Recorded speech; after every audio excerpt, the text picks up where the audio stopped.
Hello दोस्तों, कैसे हैं आप लोग? ठीक हैं। इस वीडियो के अंदर हम देखेंगे कि पाकिस्तान के अंदर सुप्रीम कोर्ट और हाई कोर्ट के जो जजेस हैं उनकी अपॉइंटमेंट का क्या प्रोसीजर है।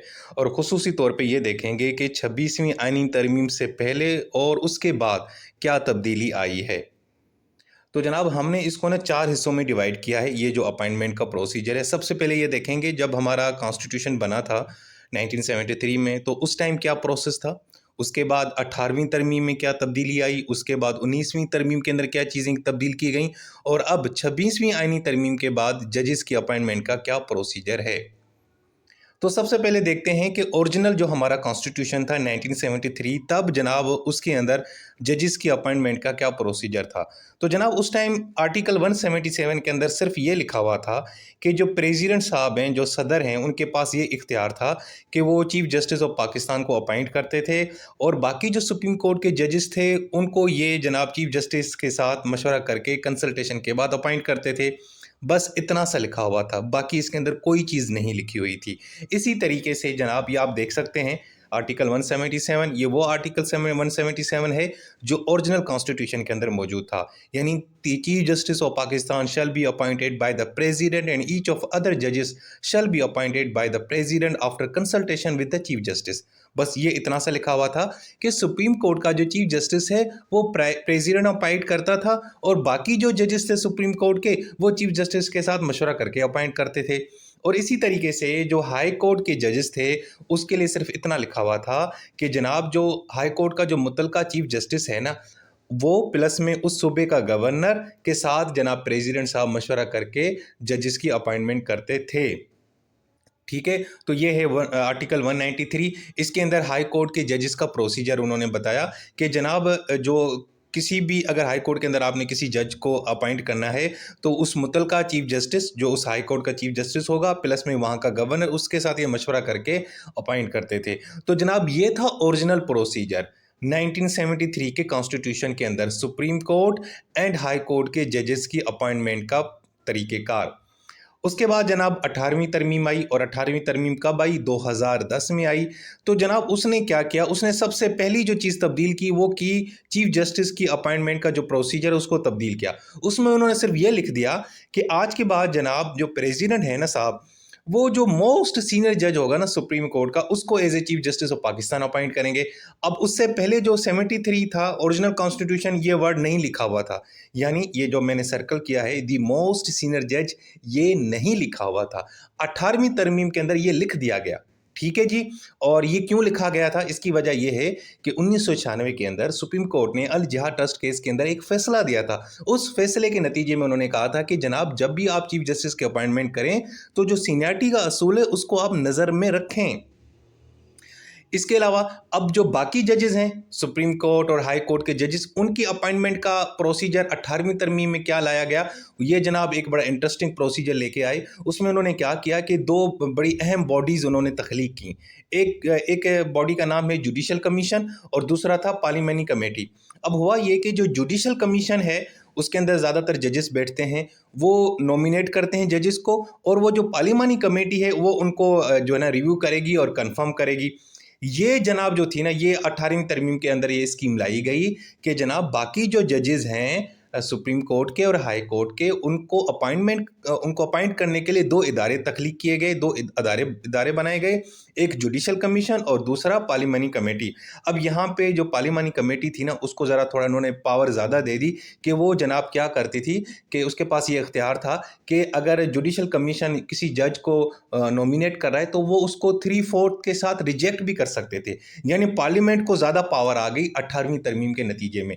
अब वो दो बॉडीज़ कौन सी थी? पहली तो जुडिशल कमीशन। अब जुडिशल कमीशन के अंदर कौन से लोग उन्होंने रखे? एक तो चीफ जस्टिस पाकिस्तान, वो चेयरमैन होगा, दो सीनियर जजेस होंगे, एक रिटायर्ड कोई चीफ जस्टिस होगा या फॉर्मर जज होगा सुप्रीम कोर्ट का।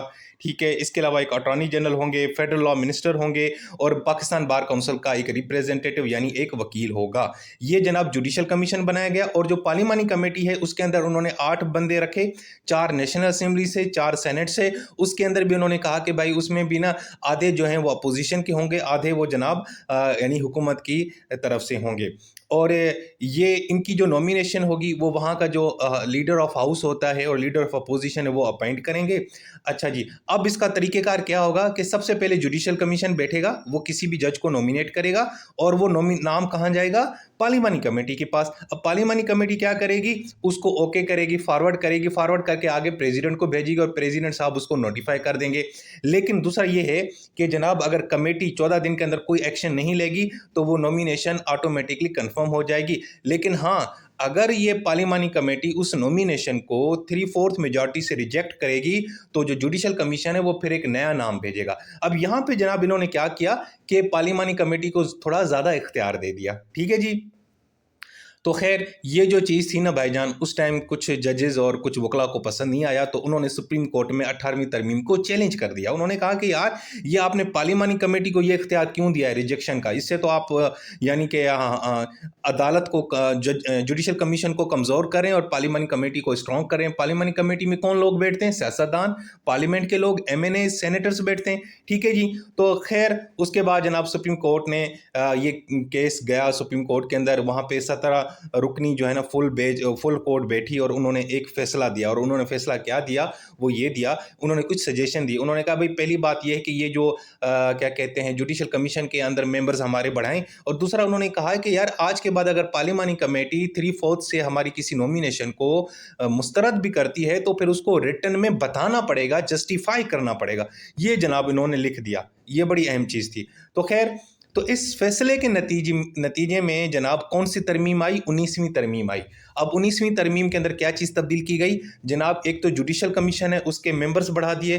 पहले 2 सीनियर जज थे, अब 4 सीनियर जज हो गए सुप्रीम कोर्ट के। ठीक है। और इसके अलावा जनाब उन्होंने एक और चीज़ जो तब्दील की वो यही की कि भाई जो पार्लिमानी कमेटी है अगर वो जुडिशियल कमीशन के किसी नॉमिनेशन को मुस्तरद करेगी तो उसको वो जस्टिफाई करना पड़ेगा और वो रिटर्न में बताना पड़ेगा। और ठीक है जी। और इसके अलावा और उसके बाद फिर वो जुडिशियल कमीशन के पास जो जाएगी ना उनकी जो भी वो उनके एतराज़ात होंगे पार्लिमानी कमेटी के, तो जुडिशियल कमीशन अगर अपने ओरिजिनल रिकमेंडेशन पे बरकरार रहेगी तो ठीक है और वो कंफर्मेशन हो जाएगी और वो सदर के पास चला जाएगा। यानी इन्होंने 19वीं तरमीम में पार्लिमानी कमेटी को क्या कर दिया? कमज़ोर किया और जुडिशियल कमीशन को स्ट्रॉन्ग कर दिया। और साथ में जनाब इसके अंदर एक और उन्होंने चीज़ तब्दील की, वो ये की कि वैसे तो जुडिशियल कमीशन के पास पार्लिमानी कमेटी के बाद प्रेसिडेंट के पास वो जाता था। अब उन्होंने प्रेसिडेंट से पहले प्राइम मिनिस्टर का भी नाम लिख दिया कि चलें जी इस प्रोसेस के अंदर प्राइम मिनिस्टर का भी नाम होना चाहिए। और दूसरा उन्होंने ये कहा कि जो कमेटी की मीटिंग होगी वो हेल्ड इन कैमरा होगी, यानी प्राइवेसी में होगी, उसका कोई रिकॉर्ड बाहर नहीं आएगा, पब्लिक में कोई चीज़ नहीं बात की जाएगी। ठीक है। ये सारा कुछ हो गया। तो ये जनाब हो गई 19वीं तरमीम में। अब 18वीं और 19वीं तरमीम के अंदर जो प्रोसीजर है वो सेम है, बस थोड़ा उन्होंने तब्दील किया। जुडिशियल कमीशन भी थोड़ी तब्दील की और पार्लिमानी कमेटी का जो तरीक़ेकार है 3/4 रिजेक्शन वाला, ये थोड़ी उसके अंदर चीज़ें उन्होंने तब्दील की। ये किसके कहने पे की जनाब? ये की गई सुप्रीम कोर्ट के कहने पे। ठीक है जी। ये देखें, ये आप इन दोनों का मैंने कंपैरिजन भी बनाया है कि 18वीं तरमीम और 19वीं तरमीम में जजेस, सुप्रीम कोर्ट के जजेस और हाई कोर्ट के जजेस की जो अपॉइंटमेंट का प्रोसीजर है उसमें क्या फ़र्क आया था। कोई ज़्यादा फ़र्क नहीं, थोड़ा सा फ़र्क आया। ठीक है, ये आप देख सकते हैं। अच्छा जी, अब उसके बाद क्या हुआ है? अब उसके बाद जनाब 26वीं आईनी तरमीम आ गई। अब 26वीं आईनी तरमीम के अंदर क्या चीज़ें तब्दील की गई हैं? और ये 26वीं आईनी तरमीम अभी रिसेंटली आई है 2024 के अंदर, 21-22 अक्टूबर को आया था। अब इन्होंने क्या किया कि अभी मैंने आपको क्या पढ़ाया, बताया ना मैंने आपको कि भाई एक जुडिशियल कमीशन होता है और एक पार्लिमानी कमेटी होती है। तो उन्होंने क्या किया? पार्लिमानी कमेटी को ख़त्म कर दिया और जुडिशियल कमीशन को एक्सपेंड कर दिया, उसके मेंबर्स बढ़ा दिए और कुछ सियासतदान जुडिशियल कमीशन के अंदर ही लगा दिए। ठीक है जी। तो इन्होंने जो सबसे पहली जो तब्दीली की वो जुडिशियल कमीशन की जो कंपोजिशन है वो उन्होंने तब्दील की। अब जनाब एक चीफ जस्टिस होगा, 3 सीनियर जजेस होंगे सुप्रीम कोर्ट के और एक आईनी बेंच का सीनियर जज होगा, फेडरल मिनिस्टर होगा, लॉ मिनिस्टर होगा, अटॉर्नी जनरल होगा, एक सीनियर एडवोकेट होगा पाकिस्तान बार काउंसिल की तरफ से और 4 बंदे होंगे पार्लियामेंट की तरफ से।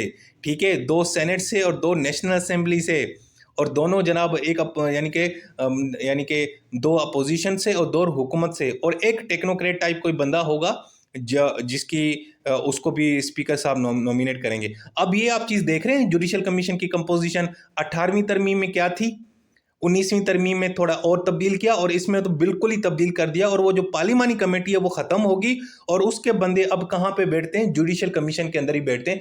अब ये जुडिशल कमीशन एक ही इदारा बन गया है, सिंपल एक सिंगल बॉडी बन गई है जो जजेस की अपॉइंटमेंट करेगा। ठीक है जी। तो जुडिशल कमीशन जो भी फैसला करेगा मेजॉरिटी में करेगा और वो नॉमिनेशन कहाँ जाएगी, प्राइम मिनिस्टर के बाद कहाँ जाएगी, प्रेसिडेंट के पास जाएगी।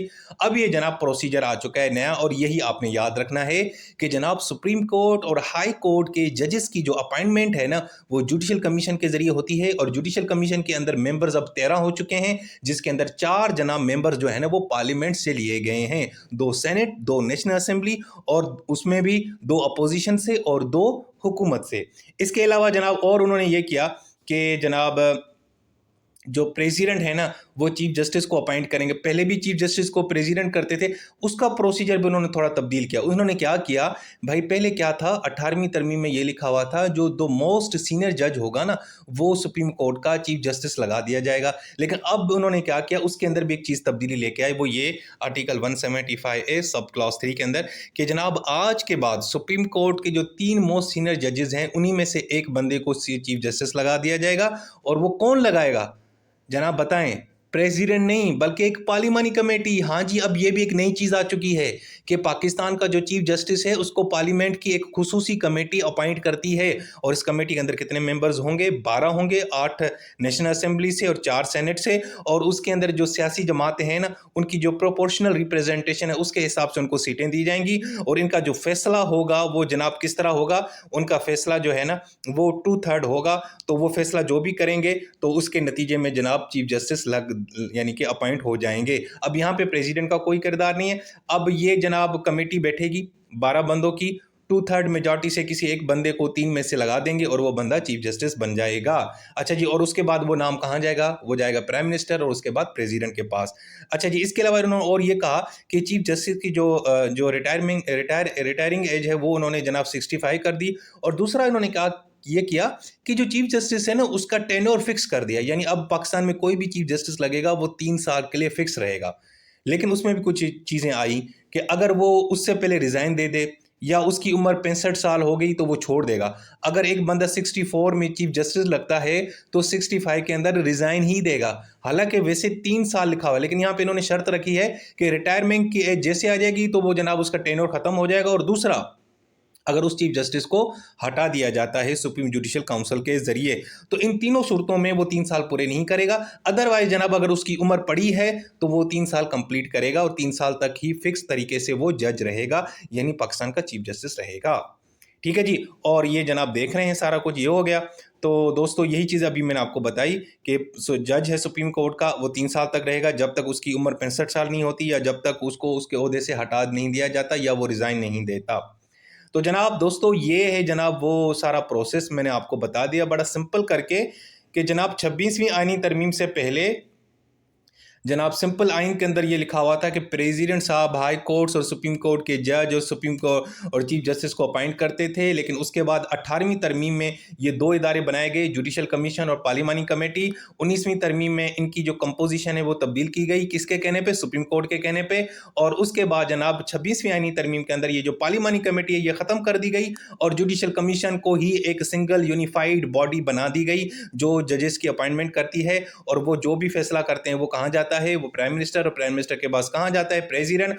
और जो चीफ जस्टिस की जो अपॉइंटमेंट का प्रोसीजर है उसके लिए भी एक खुसूसी कमेटी बना दी गई है और वही कमेटी चीफ जस्टिस की अपॉइंटमेंट करती है। ये 12 रुकनी होती है और ये 2/3 मेजॉरिटी के साथ फैसला करती है। और अभी जो हमारे चीफ जस्टिस हैं यहिया आफरीदी, उसको इसी ही कमेटी ने अपॉइंट किया था जहाँ पे जस्टिस मंसूर अली शाह, यहिया आफरीदी और मुनीब अख्तर के बीच में मुकाबला था और यहिया आफरीदी की किस्मत जागी और इस खुसूसी कमेटी ने उनको पाकिस्तान का 3 साल के लिए चीफ जस्टिस नॉमिनेट और अपॉइंट कर दिया।